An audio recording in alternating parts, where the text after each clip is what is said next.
हमारे वेद उपनिषद में सत्यम ज्ञानम अनंतम ब्रह्म ऐसा बताया गया है। उसे कोई भी नाम से बुलाओ, जो परम तत्व है, परमात्मा का तत्व है, वह सत्य स्वरूप है।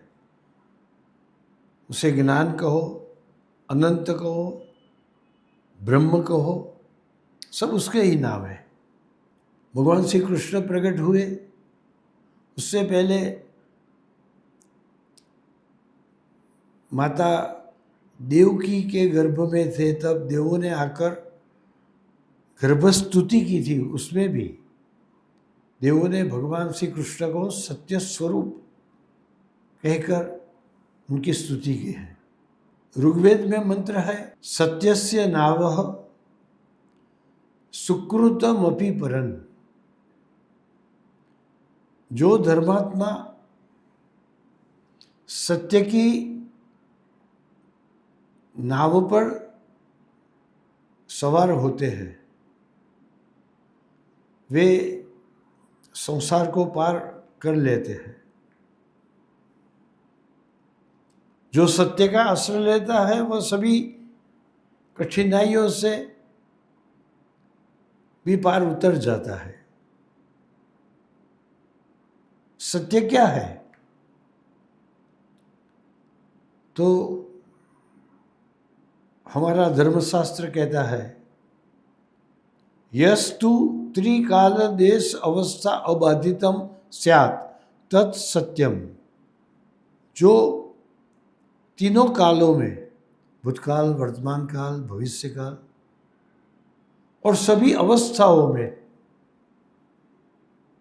एक समान रहे, अबाधित रहे, जिसमें कोई परिवर्तन न हो, उसे सत्य कहते हैं। गीता में भी भगवान कहते हैं, जो सत्य है, परम तत्व है, वह सदाकाल बना रहता है, और जो असत है वह कभी था ही नहीं, तो वह कैसे हमें कुछ भी काम आ सकता है? जो सत्य है उसका कभी अभाव नहीं होता, और जो असत्य है उसका कभी भाव नहीं होता, कभी अस्तित्व। भाव यानी अस्तित्व। सत्य धर्म के साथ जुड़ा हुआ है।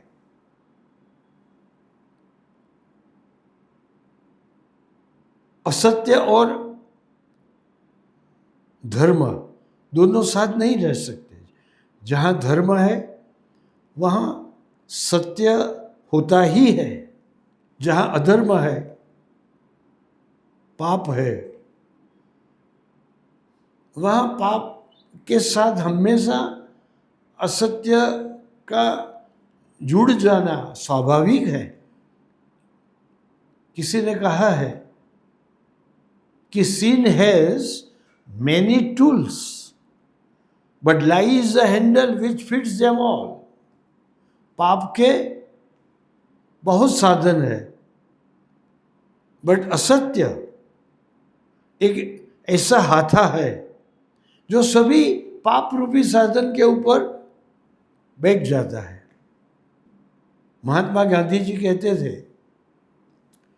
कि ईश्वर को सत्य कहने के बजाय सत्य को ईश्वर कहना मैं ज्यादा पसंद करूंगा। जहां सत्य है वहां अनिवार्य रूप से धर्म आ जाता है। जहां धर्म है वहां सब अच्छे गुण आ जाते हैं, भगवान भी आ जाते हैं। इसीलिए तो श्रीमद् भगवद गीता के अंत में बताया गया, यत्र योगेश्वर कृष्णो यत्र पार्थो धनुर्धरः तत्र श्री विजयो भूति ध्रुवा नीति पतिर्मम। जहाँ भगवान है, जहाँ अर्जुन जैसा भक्त है, वहाँ विजय आता ही है, वहाँ लक्ष्मी आती ही है, वहाँ सब अच्छे गुण आते ही है, वहाँ सुख आता ही है। तो सत्य और धर्म एक दूसरे के साथ अनुस्यूत है, एक दूसरे के साथ जुड़े हुए हैं। एक ही सिक्के की दो बाजू है, दो पहलू है, एक ऊपर है एक नीचे है, पृथक नहीं हो सकते। तो सत्य जीवन में धारण करने से सब सद्गुण भी अपने आप आ जाते हैं। गुणायनम शील धनम कृतज्ञम वृद्धाश्रयम संवृणुते नुसंपदा। सत्य के साथ जो धर्म है, धर्म के साथ जो सद्गुण है, गुणायन जो सद्गुण धारण करने वाले हैं, चारित्र रूपी धन ही सच्चा धन है ऐसा समझने वाले हैं।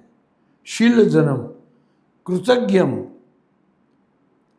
उपकार का बदला उपकार से ही देने वाले जो कृतज्ञ लोग हैं,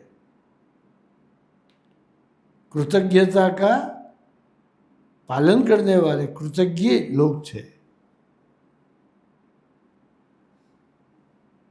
वृद्धाश्रयम,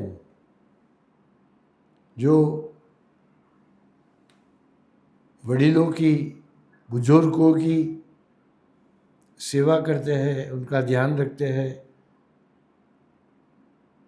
उनको कोई दुख न हो उसकी चिंता में रहते हैं, उसकी परवरिश में रहते हैं।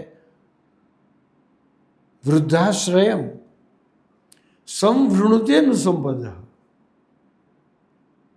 ऐसे लोगों के पास संपत्ति अपने आप सामने से आकर उन्हें मिल जाती है। उन्हें संपत्ति के पीछे दौड़ना नहीं पड़ता, संपत्ति खुद उनके पास पहुंच जाती है। जैसे कि रामायण में बताया गया है, तुलसीदास जी कहते हैं, जिस तरह समुद्र ऐसी कामना नहीं करता है कि सभी नदियां उसे ही आकर मिले, फिर भी सभी नदियां समुद्र को जाकर ही मिलती है। उसी तरह सत्य और धर्म का पालन करने वाला व्यक्ति ऐसी इच्छा नहीं रखता है कि मैं बहुत संपत्तिवान हो जाऊं, बहुत समृद्धि वाला हो जाऊं, फिर भी वह इच्छा नहीं रखता है तो भी सब धन संपत्ति समृद्धि यश कीर्ति सब उनके पास पहुंच जाते हैं, सामने से ये उनको मिल जाते हैं। उसके पीछे संतों को दौड़ना नहीं पड़ता है। धर्म और सत्य का आचरण करने वाले लोगों को उनके पीछे जाना नहीं पड़ता है। यह सुख समृद्धि संपत्ति उनके पीछे जाती है, वे सामने से उनको मिल जाती है। इस तरह से सत्य के साथ धर्म जुड़ा हुआ है और धर्म के साथ सत्कर्म जुड़े हुए हैं। तो जो धर्मात्मा सत्य की नाव पर सवार होते हैं, सत्यस्य नावः सुकृतम अपि परम, सत्य की नाव और सत्कर्म मनुष्य को संसार से पार ले जाता है, सभी उपाधियों से मुक्त करता है और जीवन में शांति और परम सुख की अनुभूति कराता है।